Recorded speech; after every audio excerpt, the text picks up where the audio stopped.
Recognize the representative from South Carolina, Ms. Biggs.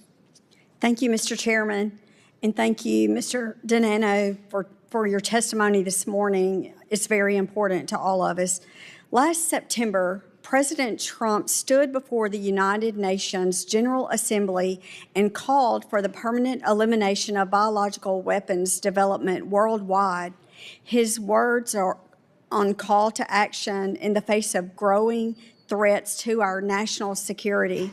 While the United States ended its biological weapons program over 50 years ago, we cannot ignore the reality that state and non-state actors around the world continue to pursue these capabilities. Most concerning is the PRC's rapid advancement in biotechnology, including gene editing, synthetic biology, and dual-use technologies that pose significant threats to our national security and military superiority. That's why I will be introducing legislation to counter biotechnology threats from China that would require our government to take these threats seriously. China's military-civil fusion strategy deliberately integrates civilian biotechnology research with military applications, enabling the development of enhanced soldier capabilities, bioweapons, and other threats against the United States. We cannot allow China's dominance in global biotechnology supply chains and strategic investments in American biotechnology firms to undermine our innovation, our security, and access to critical resources. So my first question, what concrete steps is the State Department taking to fulfill President Trump's call for eliminating biological weapons development globally? Thank you very much for the question. Look, obviously the President's commitment, as I've said a couple times in the hearing today, helps jumpstart the interagency and also sends a message to our partners and allies.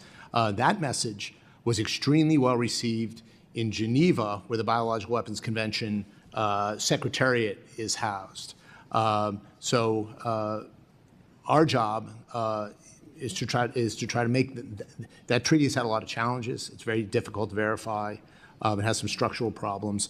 The review conference next year, we look to hopefully bring the tools that the President outlined at a high level to bear.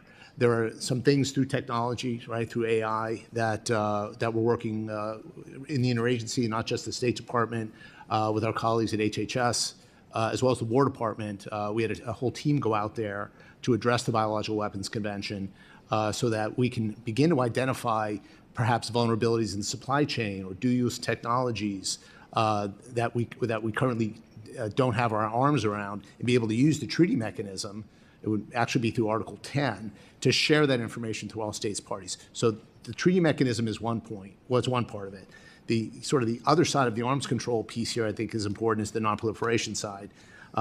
As an aside, I think that's also sort of one of the reasons why we merged the Nonproliferation Bureau and the Arms Control Bureau. In my prior years at State Department, those were separate bureaus answering to separate executives. Now they're merged, so the nonproliferation and arms control have to work hand in hand. I think one of the challenges, again, I mentioned earlier, and I'm really interested in your legislation and your thinking on this, is again the Australia group. And again, I know they do a lot of really good work, but these are mechanisms from years ago. I think the Australia group is 1985, right? So basically, my entire adult life. Are we trying to fit a modern 2026, 2030 problem into an outdated nonproliferation architecture? And it's not just bio, right? Across the WMD spectrum, across dual-use technology spectrum. So we have robust ongoing programs.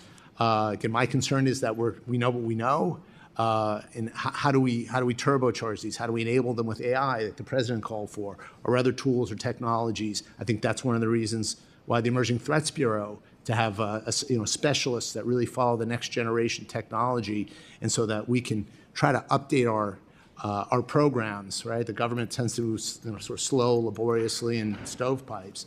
And I think some of these reforms, organizing ourselves to get after the problem, is a big part of it as well. I hope that answers your question. Thank you. I would.